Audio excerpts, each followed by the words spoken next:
They've invited many guest speakers, and the most venerable, the Mirisvati Vimalagnana, I got impression that he can really contribute, help us to understand the philosophy of the Buddha from the point of view of Theravada, and at the same time, say the people having, say be it the followers of Theravada tradition or tradition followers of the Mahayana Buddhism, people who can really come up with the refined understanding of what constitutes selflessness and what is Nibbāna. This is very complicated. This is very hard to find of such scholarship. And during the taking part in one of the programs in Pune University in India, there was a renowned scholar from Sri Lanka, and from there I could see that there are many things which the Buddhist scholars from the Theravada tradition, Buddhist scholars from the Mahayana tradition, they should come together and have more discussions. So this was what I very strongly felt. And then during our last meeting conference, I'm able to discover that there is a wonderful young scholar, Professor Venerable Mirisvati Vimalagnana. So I asked the program coordinators that why not we invite this Venerable to give this a very honorary Tibet House lecture, Padmapani Lecture. And for information, Padmapani refers to the Buddha of compassion. And this lecture, in the honor of this great Buddha of compassion, is for the reason that the lecture, whosoever gives it and whosoever listens to it must imbibe a degree of compassion, a degree of love and affection, and which alone is a medium through which the knowledge of the wisdom can be disseminated within yourself, within others, so that your fears dissolve and your happiness expands. So that's whole purpose for initiating this program under the label, under the title, Padmapani Lecture. And it so corresponds to be the 32nd of its the kind this year. And so therefore, we are very honored that while as a program coordinator, Legman Lam, he clearly indicated that the Tibet House conducts many programs, particularly education programs in the Buddhist philosophy, Buddhist psychology, 5 years, the Nalanda Master's course in Buddhist philosophy, and 1 year Nalanda Diploma course, again in Buddhist philosophy and psychology, and the 1 year course, diploma course, at the moment, the 3rd batch is being on the verge to be completed. And because of this, that all these people who connected with Tibet House, pertaining to the philosophy of selflessness, philosophy of anatta, anatman, nibbana, nirvana, and so forth, these people are very curious to learn what's the presentation of selflessness, the concept of anatta, concept of nibbana from the Theravada point of view. They've been hearing a lot from the Nalanda tradition. They are so keen to learn from the Theravada tradition. So then we see that we are all but nothing, but we are the students of the same teacher, Buddha Shakyamuni. And with this sharing, we can learn a great deal from each other. And particularly during the questions session, I'm very hopeful that people who are from the Nalanda Master's course or from Nalanda Diploma course, you would have questions to the professor, the Venerable Mirisvati, and this is the right opportunity for us to ask questions and learn from him as how the Buddha presents the concept of anatta, concept of selflessness, and related to this, how we can free ourselves from the fears of the ensnarement in samsara towards the state of Nibbāna or enlightenment. So this is what we're going to learn from the Dr. Professor Nirsvadiji, the Venerable. And today, say the two program coordinators again asked me as to who can be the who should be invited as the chairperson. And I could not think of any person who's better than the most venerable Khyentse Rinpoche, Geshe Chögyam, and his scholarship and his renown in the Tibetan Buddhism. So there, a very young, dynamic, highly knowledgeable, a great practitioner, and with a great heart for the Dhamma. And of course, he is the former abbot of the Gandhin Sharja Monastery, a monastery which constitutes like thousands of scholars, monk scholars. And he was heading that institute for so many years. And then currently he's the president of the old Gelupa, say the committee. So therefore, we see that there is such a scholarship there, and who's going to chair this session. So without much ado, I'd like to stop here, and we are all eagerly waiting to hear the most venerable Professor Mirisvati's presentation of the selflessness and Nibbāna from the point of view of Theravada presentation. And again, I welcome each and every one of you for this program and to see as a venture to bring the two systems to identify each other as brothers and sisters under the same teacher, the Lord Buddha Shakyamuni. Thank you so much. Welcome you all. Thank you, Geshe-la. Thank you, Geshe-la, for the very warm welcome address. And now I request Khyentse Rinpoche to kindly proceed the session. Thank you.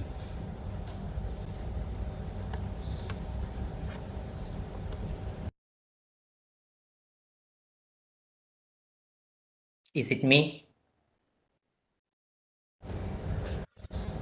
Khyentse Rinpoche, I got good.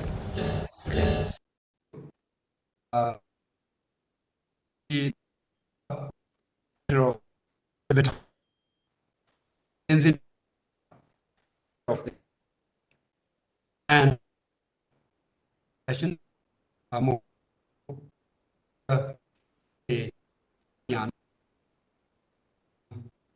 would like in first available in the the profit of all with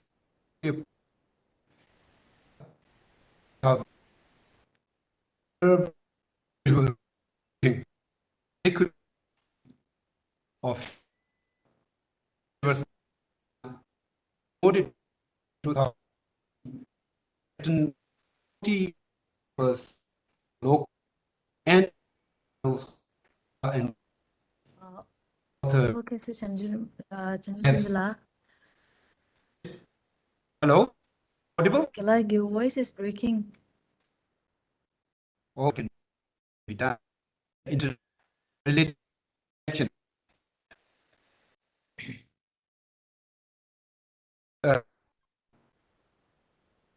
Voice.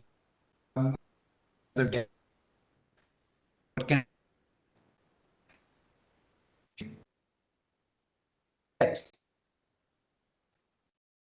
huh? Okay.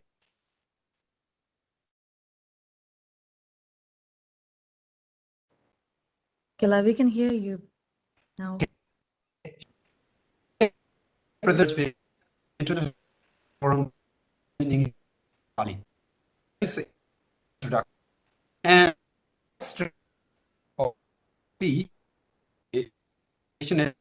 while is free, all the experience with worship from subject, the itself within add to type in way. This focus about Abhidharma on side fully this mark and in the Honorable Prophet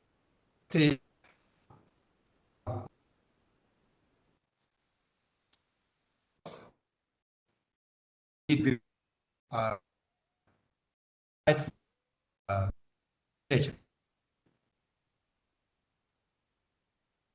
Thank you very much, Enso Rinpoche. And thank you also very much, Venerable Geshe Dorji. I am honored by your welcome and also by Khenso Rinpoche's introduction to me. I am sorry actually for my postponement of my previous lecture, which had been scheduled on the 26th. So I should tell you that we are not facing a good time. So these days we are having a long power cuts. So actually today also, I don't know whether you can see me clearly. I'm using my mobile phone and the charge of my computer. So I'm not sure how long I can continue this lecture. Hopefully, I'll be able to at least finish my lecture. So it's not I'm a little bit doubtful about that one. So yeah, talking this I also would like to. I'm very happy that to see the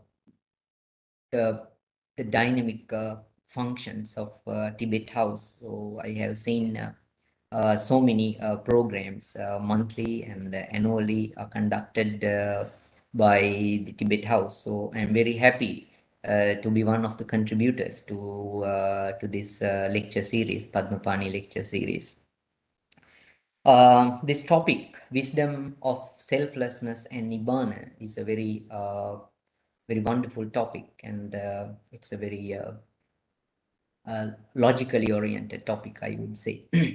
Now, wisdom of Buddhism is called prajna in Sanskrit and panya in Pali.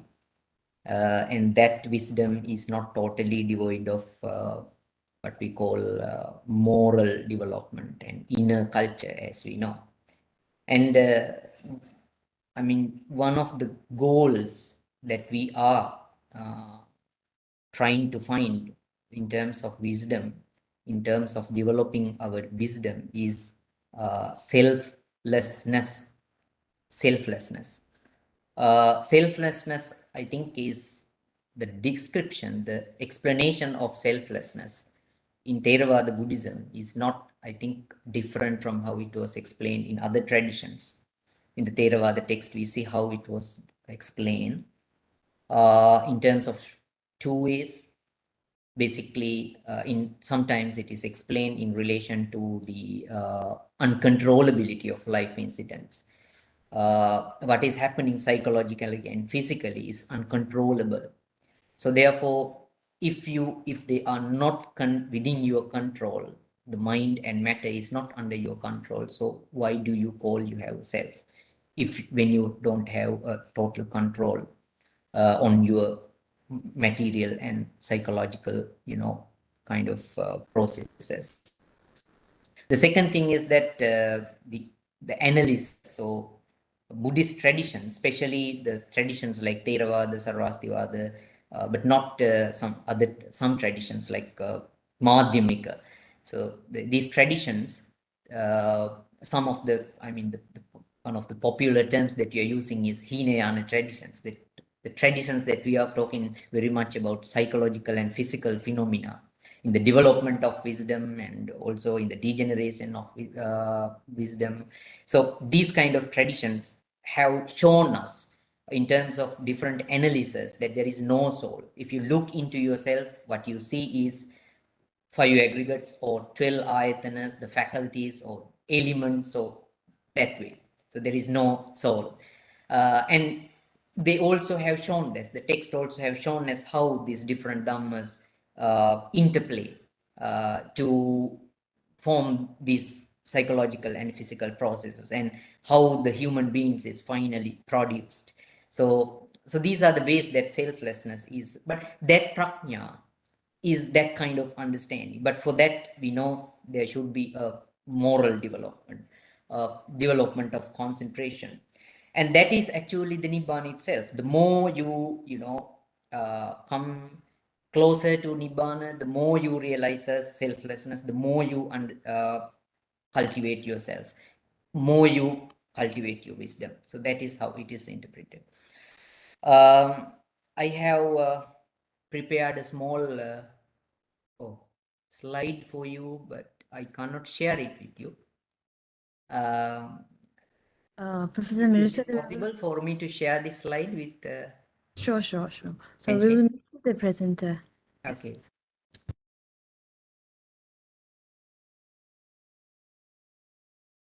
Still not possible.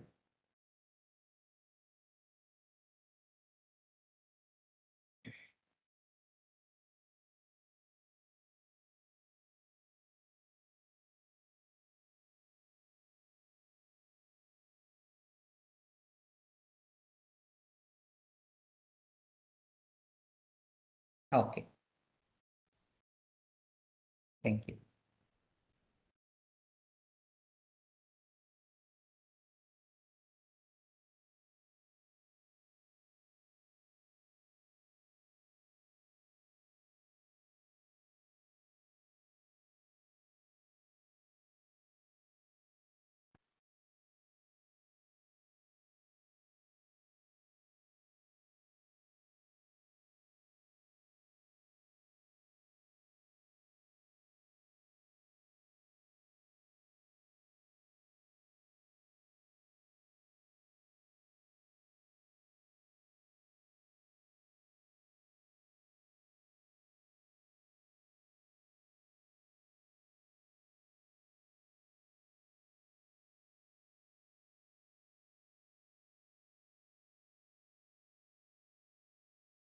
Okay.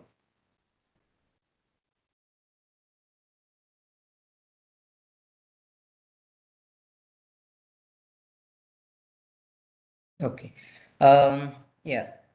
So this is the topic. So in my presentation, I will be going to Abhidharma a little bit to show something else. And my purpose is to show how the explanation of Nibbāna was very simple in early discourses, and then how it a little bit became sort of more theoretical, and then how some controversies arose, and how it became less intelligible in the course of time, even in the Theravada traditions, even the Theravada text.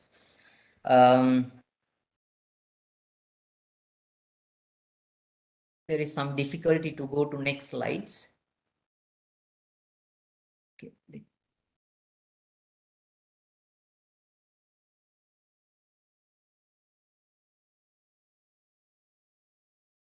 Okay.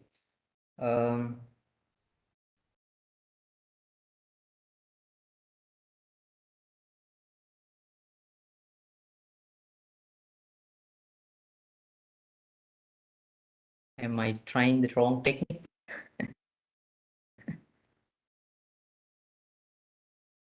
So,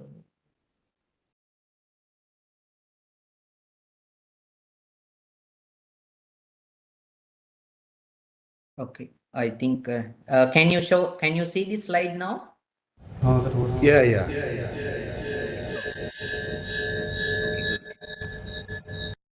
Okay, so So as you see, Nibbāna is, as I explained to you, Nibbāna is a cognitive and ethical development in the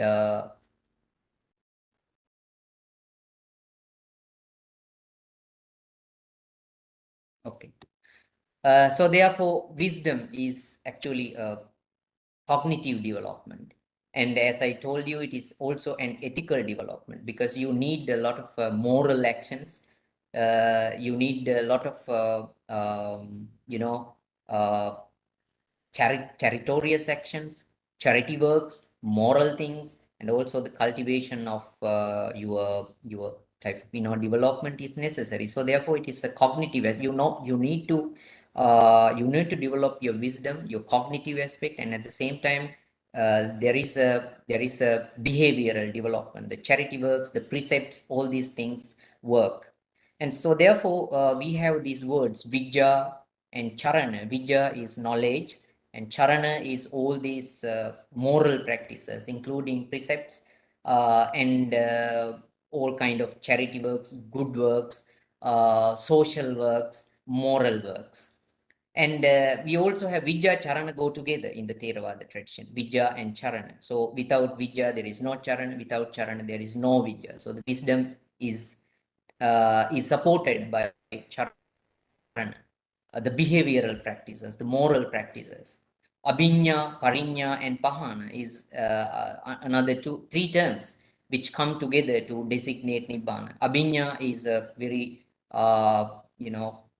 intuitive kind of understanding, the ability to inquire into the mind and matter. That is what we call Abhinya, probably to see how your future existence and also your effect of karma, so and so forth. So these things which are not observable in terms of your flesh eye can be observed by Abhinya. So that is why Abhinya, but Abhinya itself is not necessary, because the knowledge that you derive in terms of Abhinya must be put together, and a correct conclusion should be drawn out. Because if you, for example, if you look at the existence, the past existence, and having seen the past existence in terms of retrocognition, if you conclude there is an Atman, there is a soul, and that is why there is a continuity, that is a wrong conclusion. So this correct conclusion is called Parinya. It is comprehensive understanding. Comprehensive understanding is called Parinya.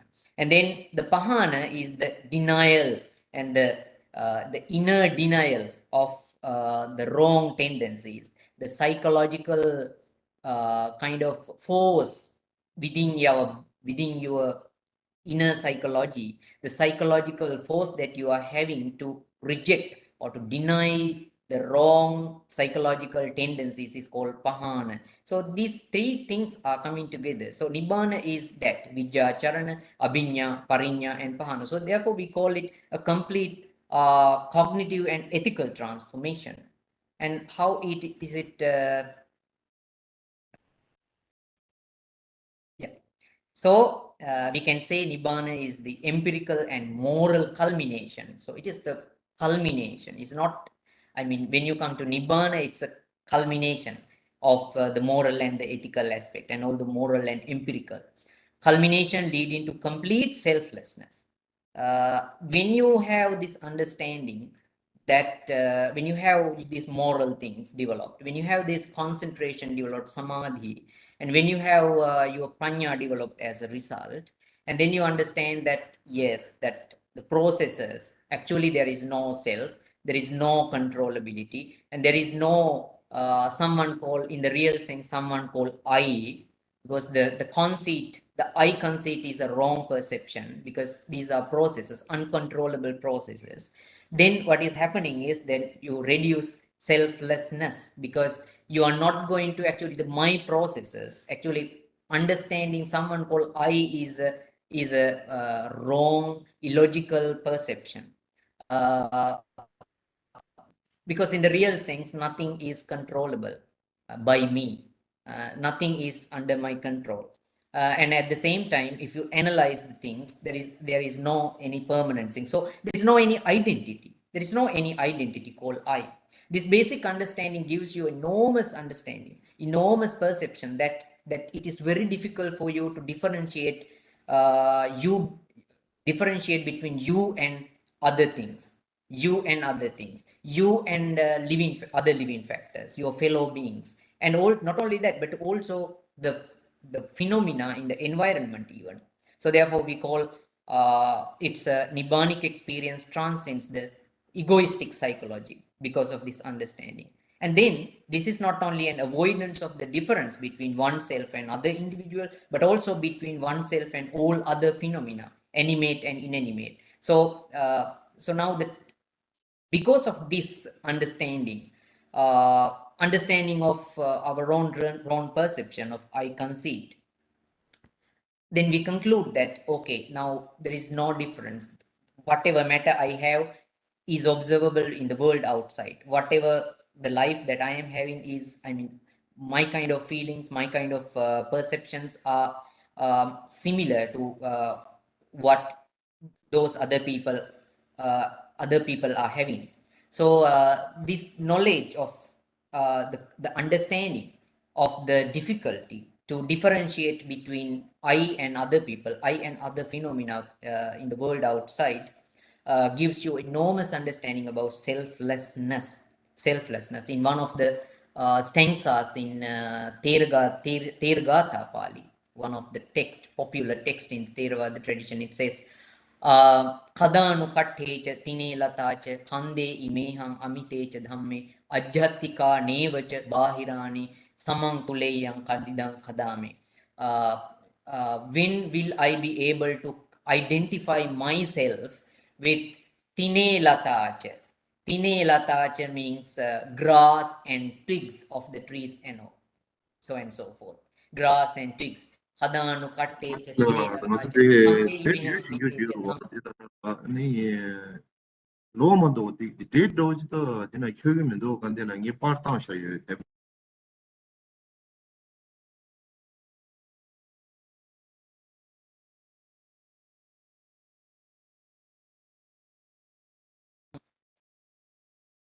These aggregates of myself, the perception, the rupa, the body, feeling, so and so forth, they can be compared to those of the other individuals and also to the phenomena, to the matter of the phenomena in the world outside. So kadanu kattecha tinelatacha kande imeham amitecha dhamme ajhatika nevacha bahirani. So how can I identify all those things in myself with the things or the phenomena of other people, other animate beings, and also the inanimate things. So that is actually the knowledge that we have to achieve at the end of the completion of prajna, and thereby coming to the final goal, the summum bonum, the Nibbāna, and that is the total understanding of selflessness. So that is how it is. This is very simple actually in early Buddhism. But then, but now there came a time actually in the Buddhist traditions, some theorization of the Buddhist teachings was needed because of so many reasons that I will be explaining. So even Nibbāna was presented in the Buddhist text under a theorized scheme. So now there were many controversies. Actually, we don't have time to explain all these things. But when the Nibbāna was theorized, systematically presented in order to satisfy some of the needs in the society, the Nibbāna was presented in a systematic way, in a theoretical way. So then there were different kinds of ideas. And one kind of idea is that the experience is Nibbāna. Can we express the experience of Nibbāna? So that is one argument. Now we can experience Nibbāna, but can we convert that experience into words? That is, some area that scholars have contributed to investigate, but I'm not going to talk about. But what I am concerned with is the second one. Does Nibbāna exist somewhere apart from being experienced? So that is the problem that I am concerned with. Now, is there a Nibbāna? Now, when we have Nibbāna, or if I am experiencing some type of Nibbāna, so apart from that, is there another Nibbāna which is totally outside my experience? So it's an absolute Nibbāna, like a soul-like Nibbāna, I would say, soul-like Nibbāna, which I don't actually touch, but still it is there. So that kind of Nibbāna. So now some hints are given about this kind of Nibbāna in some of the explanation. For example, Nibbāna after death of the Buddha and Arahant. So in some of the texts, especially in the Iti Uttaka, we find two types of Nibbāna. Sopadisesa Nibbāna and Nirupadisesa Nibbāna. Sopadisesa Nibbāna is the Nibbāna of the living Arahant or Buddha when he has these 5 aggregates. But when he is dead, his 5 aggregates are gone, but still there is Nibbāna. So this is called Nirupadisesa. Upadi means the body. So when you don't have the body, then there is another Nibbāna, Nirupadisesa or Anupadisesa Nibbāna. So this is a hint to a kind of Nibbāna which is out there, even without my without my experience of it. And then another thing is a place hinted in the explanation of the nature of Nibbāna. Sometimes in the Buddhist text, we also see that where the Nibbāna is, when Nibbāna is discussed, sometimes a place where the Nibbāna exists, is hinted. Now, sometimes the word yatta is used. Yatta means wherever. What is the place where the matter does not establish?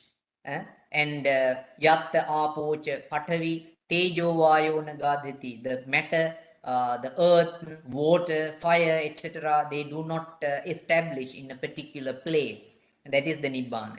And yatta apocha patavi tejo vayo nagadhati natatta sukha jotanti, there are no stars shining. Tamo tattana vijjati, there is no darkness. And then all the concepts are also gone. Anun tulam subha subham. The concepts like short and long are also gone. So then this stanza, which is probably a later composition, shows a hint to a place where Nibbāna exists. So this is also a kind of development. But we know that actually, apart from experience, there is no a particular place where Nibbāna exists. It is totally, controversial. It is not the Buddhistic teaching. So apart from our experience, now Nibbāna is empirical thing, But if you talk about world of Nibbāna, then that is a problem.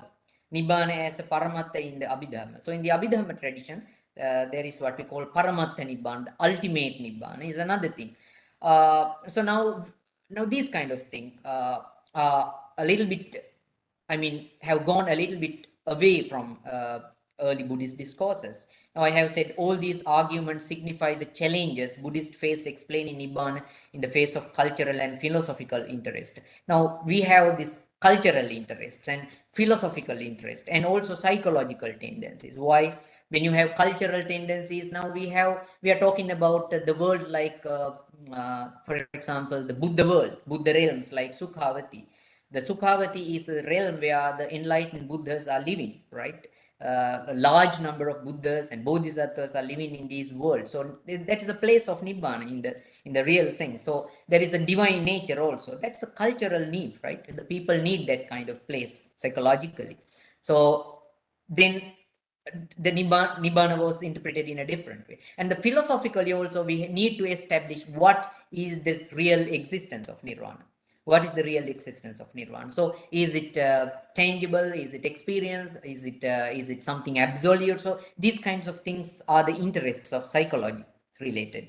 And also psychological tendencies. For example, we need a place for Nibbāna. So when we are talking about things, we need something, other things to identify what we are talking about, a place, a connection. So that's why we are talking about a place of Nibbāna, the place of existence of Nibbāna. So like that. So even these discourses actually, the most simplest discourses, in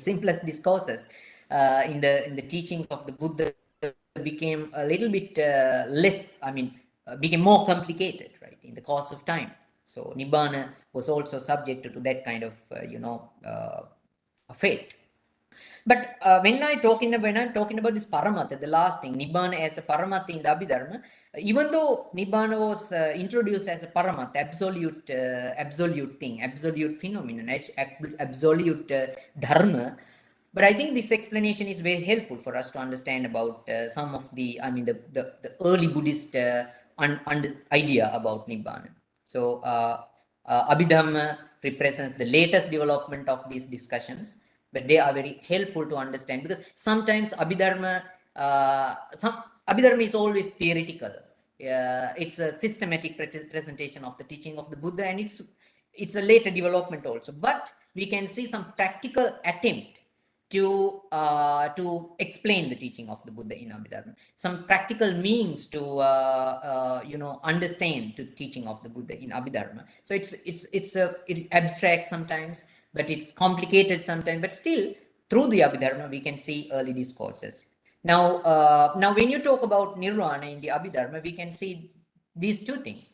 One is Nibbāna is related to conditioned phenomena, and it is also discussed in relation to unconditioned phenomena. It is discussed in relation to conditioned phenomena. It is discussed also in relation to unconditioned phenomena in the Theravada Abhidharma. So there are two types of Nibbāna. So one Nibbāna is in the conditioned world. Okay, in the conditioned world. Now there you have four path chittas: Sovan Magga, the path, the stream enterer, once returner, path. Okay, stream enterer's path. It's a thought. It's thought actually in the Abhidharma. Stream enterer's path thought, once returner's path thought, non-returner's path thought, and Arahant's path thought. And then there are fruition thought, fruit thoughts, fruit chittas, four Magga chittas, path thoughts, and four Phala chittas, the path thoughts. So, but the interesting thing is they are conditioned. Now, as we know, Nibbāna is not conditioned. That is how the text explains. So it's not a conditioned thing. But when you come to Abhidharma, one Nibbāna, one type of Nibbāna is conditioned thing. But there is also another unconditioned. But that is ultimate reality of Nibbāna, Nibbāna Paramatha. But here it is conditioned. Why is it conditioned? That's interesting. One Nibbāna, one type of Nibbāna is conditioned actually in the sense that they are actually this. I mean, when you develop your path of salvation, the path of liberation, there is a time that actually you get this path thought and fruit thought. But immediately after you get that thought, you come to that level, the once returner level or stream enterer level or non-returner level. Actually, there are two thoughts, one Magga chitta and one or two Phala chittas. But immediately after that, you cannot make it your object. It means that you can retain it in your mind. That is the idea in the Abhidharma. But this is a very good, this is a very good observation, because this also gives you some idea that even though in the, some understanding about how the nature of Buddha and Arahant. So the Buddha himself says that this omniscience is not always functioning in his mind. So omniscience is not something always extant in his psychology, because if omniscience functions all the time, satatang samitanyana dasana, all these salvific knowledges, omniscient knowledges are activating in the mind. He cannot associate the people, associate the world outside, the ordinary human beings. So it's, he becomes a totally what type of, he's a totally abnormal person, because he's not touching the real world, ordinary world. So now here in this case, it becomes very clear that even though you come to the Sovan level, the stream enterer level or once returner level, still actually as soon as you get it, you come out of that experience, and then you are as normal as other people. So now before going to the next one, I will tell you now, this is a process how you get it. Now, these are very abstruse explanation. Now in the Theravada Abhidharma, all these psychological achievements, all ordinary persons, all these psychological advancements are described in relation to a particular process. There are also cases that we don't have processes. For example, for death there is no process, for rebecoming there is no process, but most of the time we have a process. So that's an advancement of the Abhidharma. So even in case of coming to Nirvana, either Sotapanna level, once returner, non-returner, or stream enterer level or Arahant level. There is a process actually to come to that level. So it's starting from a chitta called Bhavanga, and then it goes, and I don't have time to explain all this, but that in the course of development, you get what we call Sotapatti Magga. So you can see the Bhavanga is there, and then Manodwara Vajjana, that is an indication that Manodwara Vajjana indicates that it comes only through your mind, not other senses, only the mind sense, Manovinyana or Manodhatu. And then Parikamma is a preparation to the noble world, noble realm. And then Upachara indicates a jhana level. You need some sort of absorption in order to go to Nibbāna level. Some sort of higher mental concentration is necessary. Not the actual jhana, but something closer to that one. And then Anuloma, you are adapting yourself to the noble level because you are going to a noble level. Gotrabhu is a total change from the ordinary, I mean the mundane life to noble life of an arahant or a noble person. And then you get Sotapatti Magga, and then Sotapatti Palachittas, the path thought and fruit thought, and then Bhavanga. And then Bhavanga again. So this is, I just wanted to tell you that this is how the mind functions. So now this explanation actually it teaches us that Nibbāna at this level, at the moment of coming to a noble level of the four noble stages, is conditioned by your mind and matter, because the more you have developed according to the level that you have developed your mind, then your Nibbāna level is determined. So this is actually conditioned. So even the Arahants, having come to Sotapanna level or Sakadagami level, still, when they come out of that experience, they live in the ordinary society as normal as other human beings. So this is what they call conditioned Nibbāna. So if you go to other one, then what is actually the other Nibbāna? The ultimate reality of it. This is the difficult thing. What is the unconditioned reality? This is the difficult thing for us to explain.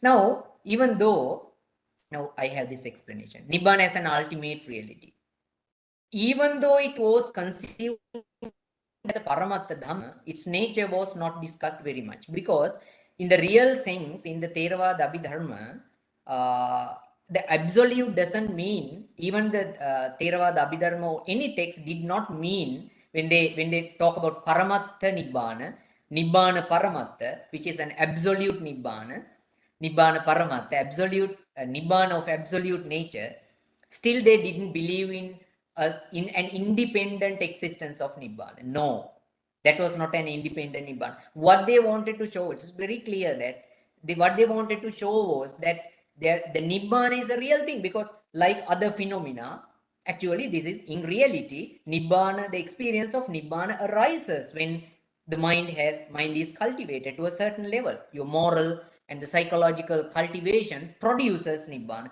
But it doesn't mean that this producing does not mean that it is a conditioned thing, because it's an actual Dhamma. It's an actual Dhamma. The problem is actually then, if it is an actual Dhamma, and there is a time that it is conditioned, because it's produced by the mind and matter, mind in particular. But what is this Paramattha Dhamma, which is different from this psychologically oriented, psychologically produced Nibbāna as Magga thought and Phala thought. So this is very difficult to explain. This is actually a trap. You can't be on that one. But Theravada masters actually did not explain the nature of, in most of the texts, if you look at the Nibbāna Paramattha, the place is vacant, because they did not go to explain, because there is no absolute Paramattha. But what they wanted to show is this a real Dharma that your mind or your psychology produces at a certain time. It's a real experience, like other psychological Dharma. So that is what they wanted to show. So then the questions arose, what is the nature of conditioned Nibbāna? what does Nibbāna, how does Nibbāna exist when it is not experienced? If Nibbāna is not real object, then is it non-existent? So all kind of these actually questions were there. Okay, all these questions were there, but these things were not very much.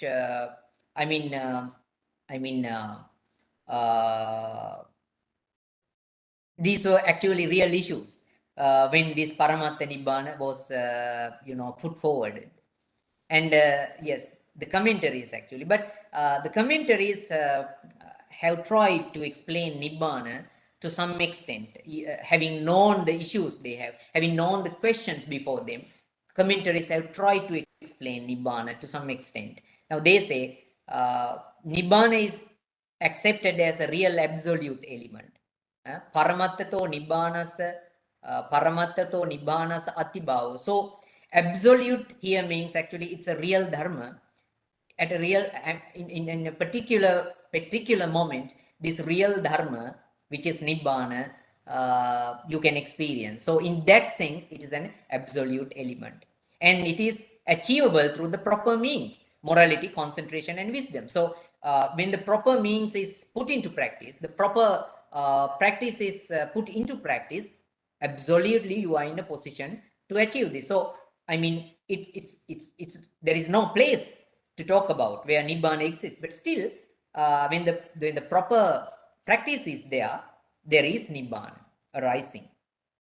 And if I don't know, I'm not sure whether we can talk about Nibbāna arising, but you can experience Nibbāna rather than arising. It's good to talk about experiencing Nibbāna, because if you talk about arising, it becomes something conditioned. So you can experience Nibbāna through the proper means. So whoever the person, whatever the time, if the proper practice is there, there is Nibbānic experience. So it's in that sense, it is an absolute element. Paramattato Nibbānasa Atibhava. If Nibbāna is unreal, the practice is futile. So they say that if Nibbāna is non-existent, then the practice is not valid. So you have a practice because there is Nibbāna. And when you put into practice the proper practice, there is Nibbāna because that is Nibbāna is real. Vanjabhava pajyati. The practice becomes futile if there is no Nibbāna. It is wrong to believe the logic that Nibbāna is impossible as it is invisible. Now, it's not correct to Nibbāna if someone say, now we are talking about absolute Nibbāna. So if Nibbāna is something, now everybody knows that there is no Nibbāna that we can see, perceive externally. But merely because of the fact that you cannot experience externally through your senses, it doesn't mean that. Logically, it is wrong to conclude that there is no Nibbāna. Natti eva Nibbānasya sasavisanam anupalabhyamanto. So the horns of the rabbits are unobservable. They are actually non-existent. But Nibbāna is not like that. Why? Because it's not something totally unobservable. Why? Because if there is practice, if you have a practice, if you have the proper practice, Nibbāna is there, and Nibbāna is there to that you can experience it. So now we can see in the discourses. Now Nibbāna, wisdom, selflessness are interconnected, and these three words actually explain the nature of Nibbāna. And the explanation was very simple, but in the course of time, when the masters of Buddhism wanted to explain it in a systematic way, some less complicated explanations came into being. Even in the Theravada, either in the Theravada tradition, also in the other tradition. So this is something that we can see in the Buddhist, in the Buddhist traditions. Okay, this is just I want to point out. But apart from that, my simple conclusion is that Nibbāna is a moral and psychological thing which can be easily described, explained. Thank you very much.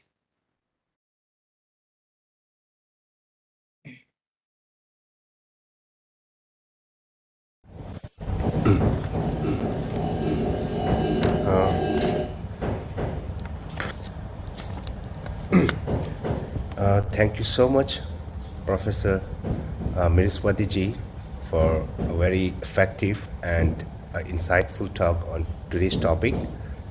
And now again request Shalse Khensu Rinpoche to share your thoughts on today's on today's topic. Rinpoche. Thank you very much.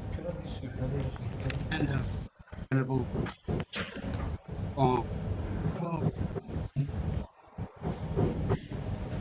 and the both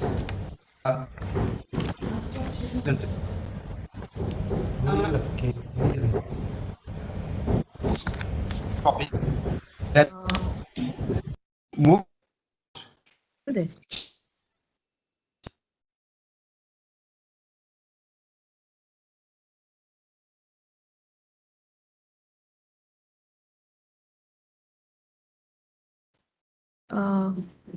Venerable Professor Miriswati ji, could you please stop the sharing?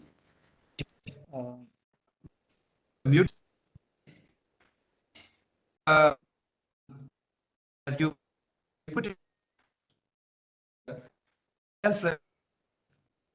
It's very profound question of so you has been a lot of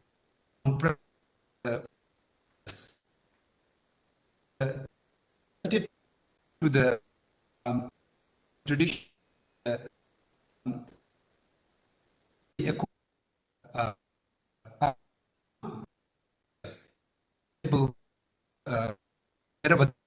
it is why it was to put it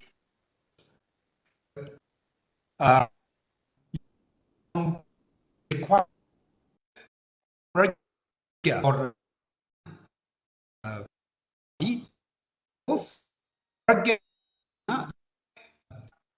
or Maha kind of more constant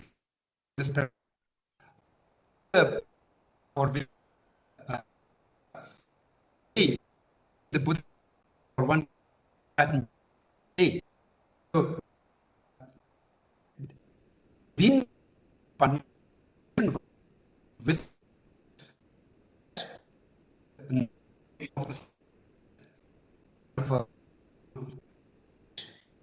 is the kind of needed that came and your station wonderful the term and you quite why it was the was sports ethical moral all this you can resonate down with kind of those and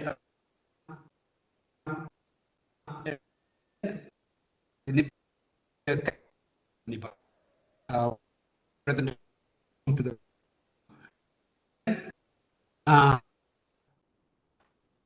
tensions are important and there is right then grab stand kind of or stand self and so final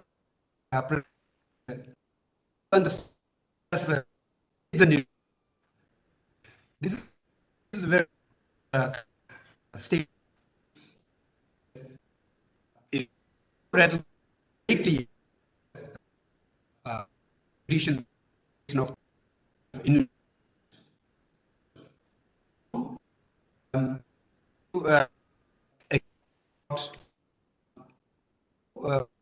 try to like in a way experience or somewhere those kind of how can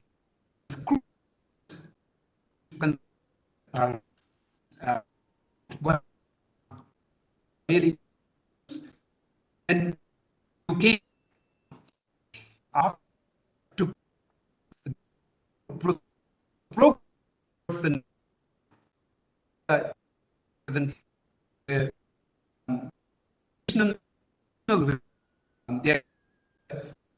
of attaining and return like the thought policy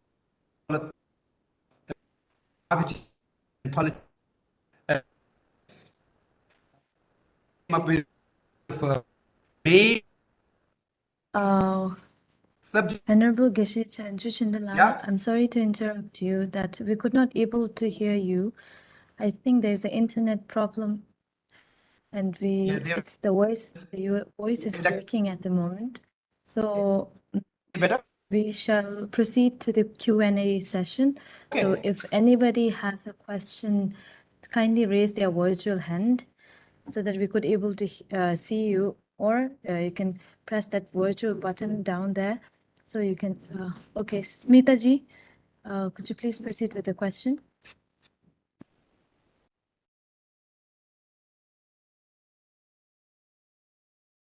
Smita ji.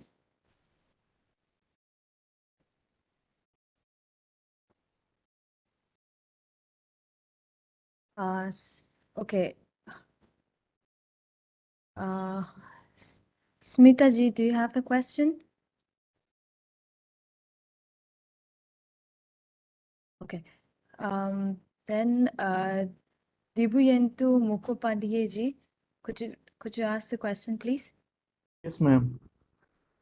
My question is, Mahatma Gandhi said that in order to discover ourselves, we should serve others.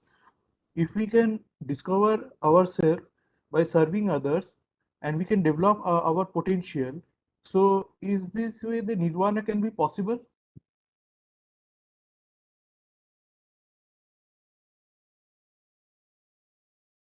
May I repeat, ma'am?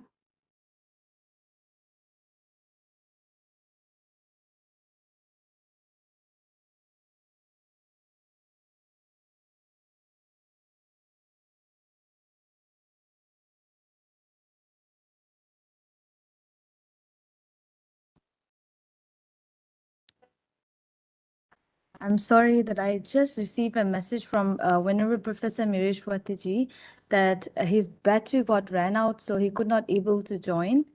So Kishla, would you like to answer to that question, please? Thank you. This is a very sad situation for all of us, that we are so keen to listen to Venerable Mireshwati. And the question is also very good, that yes, we serve others, meanwhile discovering yourself. And when you say we discover ourselves, there's so many levels of discovery. One is to discover your potential to serve others. Other things, to discover your weaknesses, where the others have good qualities, where you don't have good qualities. You discover that when you're in the process of serving wholeheartedly. So with wholeheartedly serving, there's openness. Your mind becomes open-minded, and because of which that you learn what are your shortcomings and what are the things that the potentials that you have. You discover all these things. So now, what exactly is Nirvana? This question, Nibbāna. So this question. So for that matter, whether by so doing, as the Mahatma Gandhi said, which Dibandu the Mukhopadhyay, you indicated, you cited. The question is, we should be very clear. Say, for example, if somebody says that I have a problem, please help me. Say there are two persons, both coming with the problem and requesting you for help. So whether you can solve the problem or not, it entirely depends on what potential do you have and what kind of problem the other person has. If the other person has financial problem, and if you're rich, you can solve the problem. And if the person B's problem is an education problem, I want to become a Nobel laureate in physics, and you don't have the physics background, you cannot help. You can only help the person who wants financial aid because you are rich.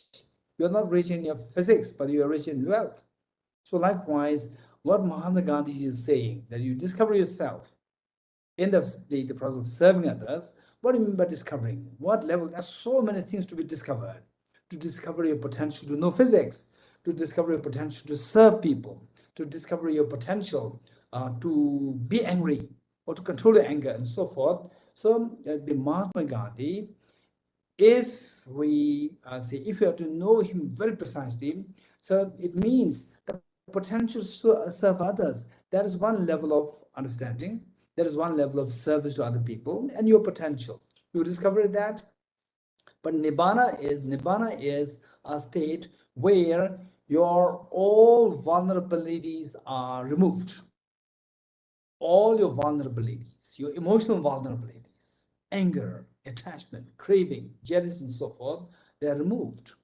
So, and say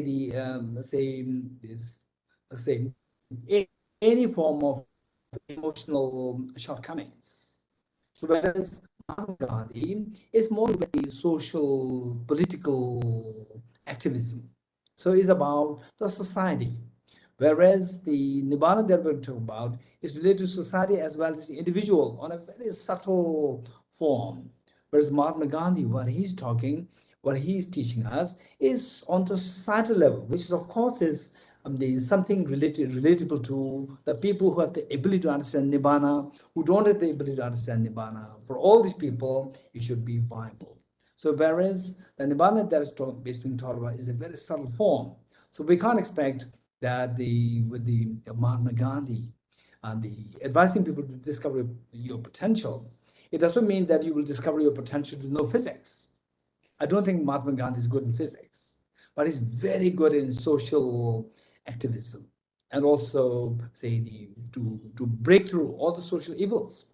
These are so precious. So we need to know what are the areas that one is talking about when you talk about discovering yourself. And on that basis, they serve others. Okay, so the Nibbāna is very specialized. And what Mahatma Gandhi is talking about is very wide, which encompasses all the people. It's not only about the people who are, say, the internally observant of one's own emotions. Okay, thank you. Thank you, Geshe-la. Welcome. Thank you, Geshe-la. Does anybody has a question? Geshe-la, there's one question in YouTube, so may I ask? Yes. The question from Prabhat Thakur. According to Pali tradition, what is the difference between Nirvana and Buddha? Okay, so the Khensu Rinpoche, Venerable Geshe Changchu Shundela, your internet is fine. If your internet is fine, I request you to give the answer. Hello. Am I audible? Hello? Yes, yes, yes. Okay.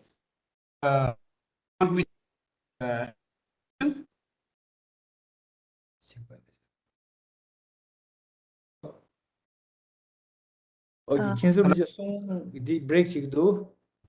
The in the regular the machine dream.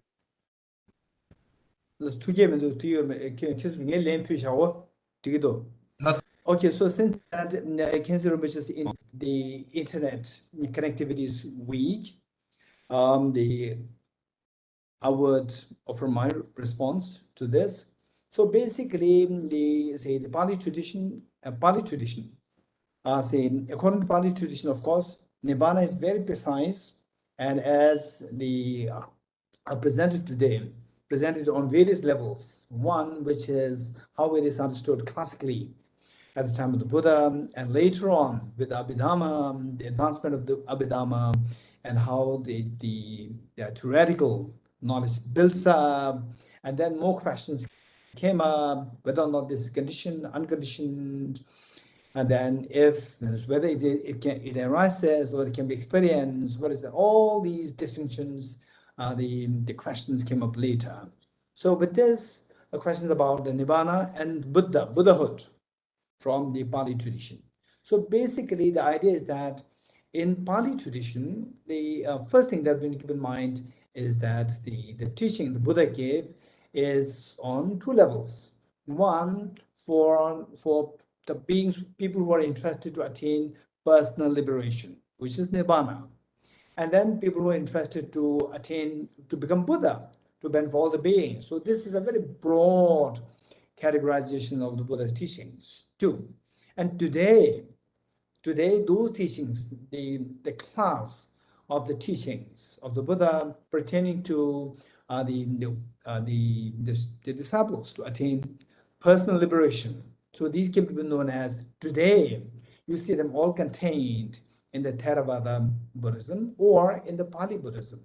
And whereas the teachings meant for, say, the full awakening or Buddhahood for the benefit of all sentient beings, so all these teachings are contained today in what is known as the Sanskrit Buddhism or in Mahayana Buddhism, which is predominantly in the Tibetan tradition and in Chinese tradition. And of course, the Japanese, Korean, Vietnamese, and so forth, they are there. Now, from the Pali tradition, strictly from the Pali tradition point of view, as I said earlier, as to how to become Buddha, it is not really as clearly explained as what you find in the Sanskrit tradition. And so there, the focus is on how to attain Nibbāna, how to attain personal liberation. And yet, as the today's speaker very clearly touched this point about omniscience, this is actually something which is very unique of the Mahayana tradition. Yet, the Buddha is the teacher of all the Buddhists, including the Theravada followers, including the Buddhist, the Mahayana followers. So because of this, the Buddha is the common teacher for all of us, and the Buddha's qualities mark omniscience or the Buddhahood. So the Buddhahood, somewhere it has to be touched.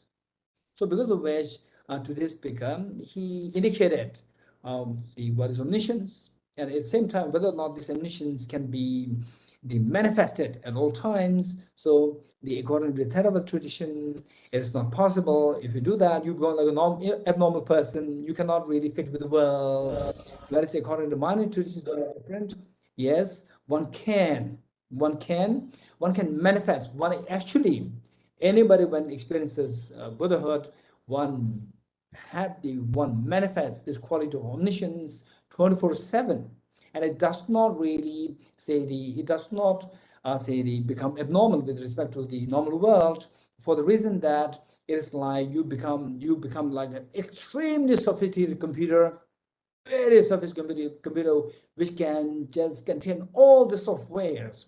So even the very small, simple software is put, it can operate.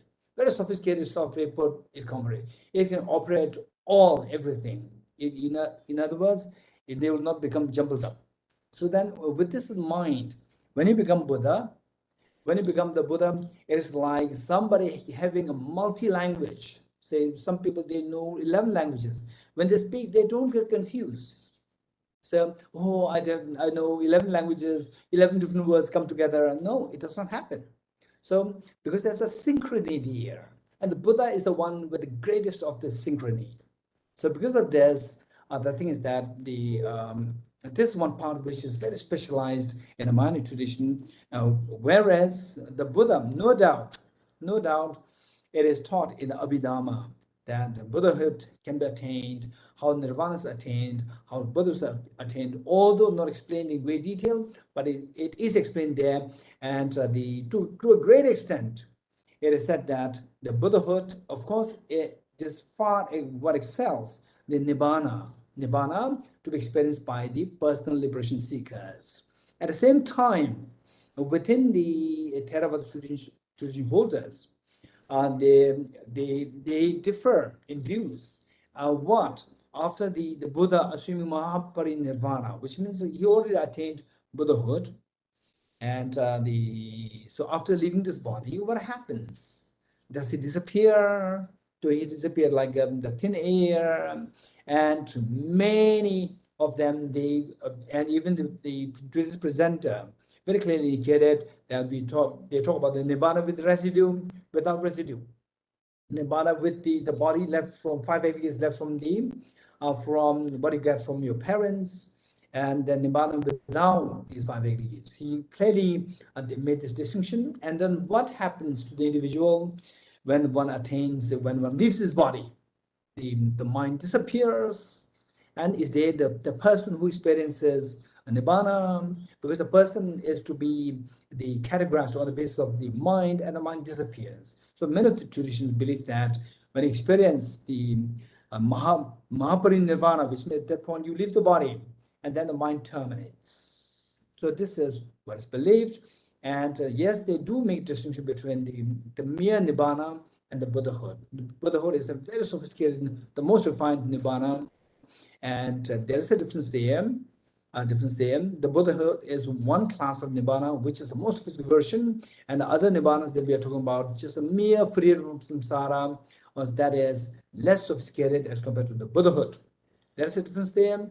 But after Nibbāna, then what happens? After the Mahaparinirvana, what happens? So many of the Theravada tradition holders, they believe that mind terminates. But there are some who believe that no, because experientially speaking, we can see the arhats who already since long time ago passed away. We can still have the vision of these arhats. So therefore, what you find mentioned in the tradition is not true. So there are various versions coming out. Okay, thank you. Who's ever asked this question? Thank you.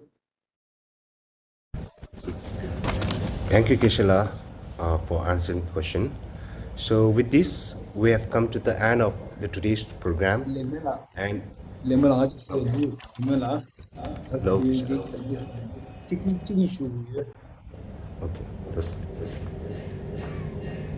Okay, so basically, thank you all.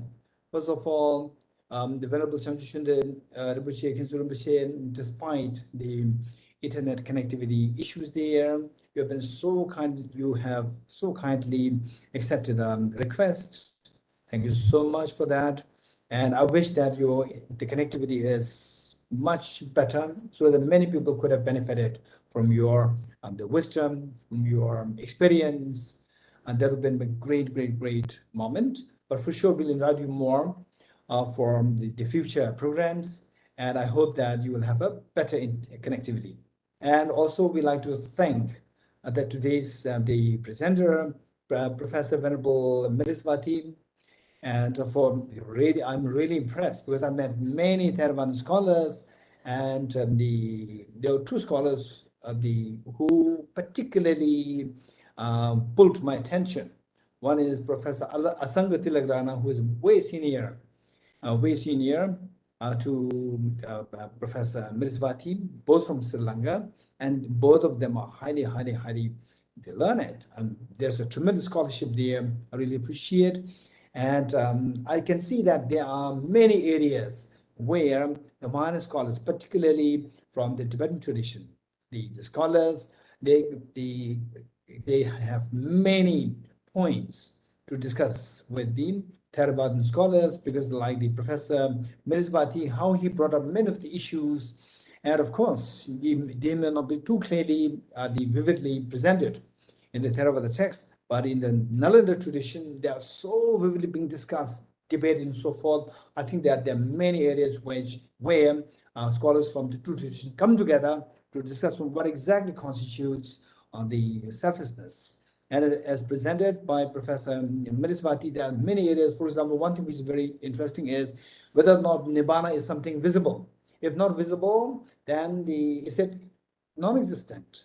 These are all the debates which are being carried on in the Nalanda tradition, and I can see that there's a tremendous, say, the urge within Professor Mirisvati, Venerable Mirisvati, to learn these things. So there are so many things that we can have, say, the discussions, on the same platform, and also about the selflessness per se. What exactly constitutes selflessness? And as Professor Mirsvati indicated, that the selflessness, broadly speaking, we see that we have no control over the matter and the mind. No control. We don't have the selfhood to control the matter and the mind. So from this, we can see the understanding of the selflessness. So whereas from so this is again a huge area of discussion between the two traditions, because in the Sanskrit tradition, this concept of the dependent origination, Pratisamutipad, so this, as His Holiness indicated, is of three levels. The first one is where there's no control over the result, only controlled by the causes. As long as you don't conform to the causes, there's no control over the result. The results determine the causes, which you have no access to, in case if you don't train to manage the causes. So what Professor Mirsvati indicated as no control there, no control over the matter and the mind. So this falls more under the purview of the dependent origination of the causation, cause-effect relationship. And there are three levels of cause and effect relations presented in the Nalanda tradition. And so whether or not that, let's say, the concept of the selflessness or anatta or anatman, as presented in the Theravada, as presented by the Sanskrit Buddhism, whether it is to really hit at the same point or whether they diverge, this is something which is going to be very, very interesting topics. Perhaps in the future, Tibet House will organize a program, a group of scholars from the Theravada tradition, group of scholars from the Mani tradition, and then let us have some kind of, say, discussion to learn from each other. So today, from what Professor Mirsvati brought up, and also Professor Asangatilrana brought up in Pune University, I see that it is high time for us to come together for more discussions, so that many people they can learn to see that, wow, this is the rich tradition rendered by our teacher, the Buddha Shakyamuni. Okay, so this opens up our future possibilities for coming together with a more detailed discussion on the anatta, Nibbāna, and so forth within two traditions. So this is what we are like to extend a request to Professor Venerable Mirsvati, and also to Professor Asangatilrana from Sri Lanka, and there must be other scholars as well. And from the Tibetan tradition also will bring up the scholars to discuss this. So this is going to be a future endeavor for all of us. Okay, I'm looking forward to that. Thank you so much, Venerable Geshe Chandrashundela, Venerable Khyentse Rinpoche, and our hearty thanks to Professor Mirsvati and to each and every one of you, the participants of this program. Thank you so much. And I hand over to Tenzin Legmanla. Thank you, Geshe-la. So with this, we have come to the end of today's program. And on behalf of Tibet House, I would like to thank our speaker, Professor Mirsvati ji, our chairperson, Shaji Khyentse Rinpoche, Geshe-la, and to all the participants for taking out time out of your busy schedule to participate in today's program. Thank you once again, and I wish you all a very great day ahead. Thank you.